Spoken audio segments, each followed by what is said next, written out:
Hi everyone.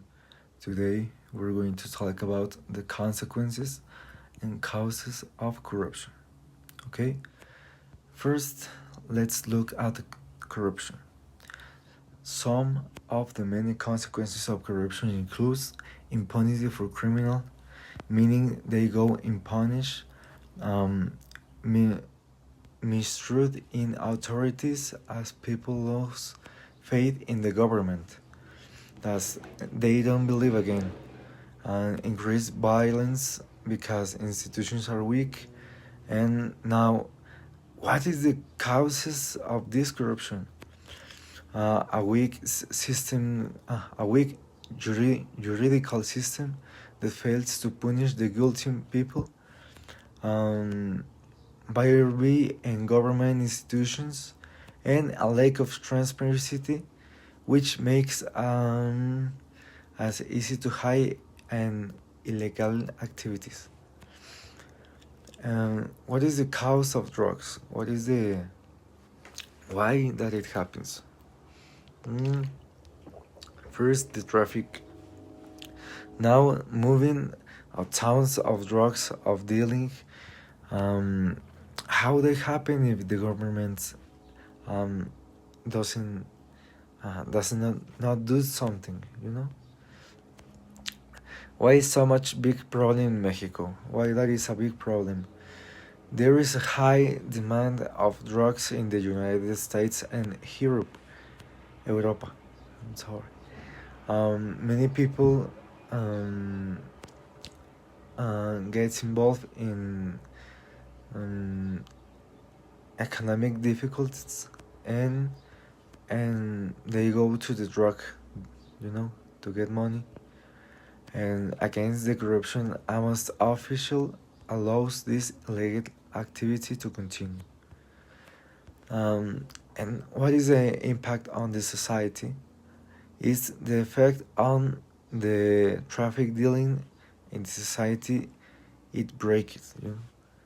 People live in fear and insecure every day, and many families suffer for forced displacement of their homes, of their places, and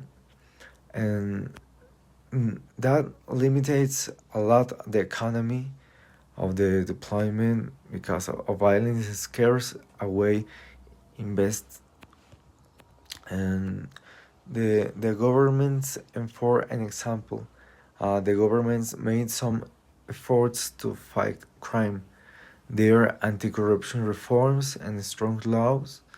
The National Guard has been strictly to improve security, and there is some level or of institutional cooperation. Example of drugs cartels includes the Sinaloan cartel, Jalisco New Generation cartel, and the Gulf cartel. There are also famous corruption cases like the Casablanca scandal, the case where people work with cartels, with police work with cartels, and embezzlement of public money.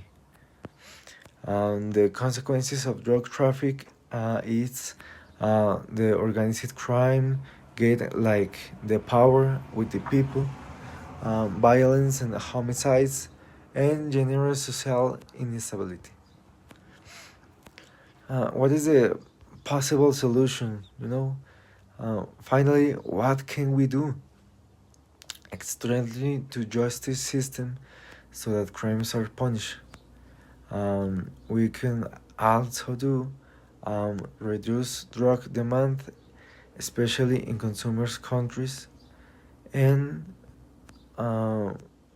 promoting education and jobs opportunities so a few people turns to crime. And like a final conclusion, the corruption and drugs traffic are deeply connected. To solve them, we need compressed reforms, strong institutions, and international cooperations. And that will be everything. And thank you a lot for the attention, and goodbye.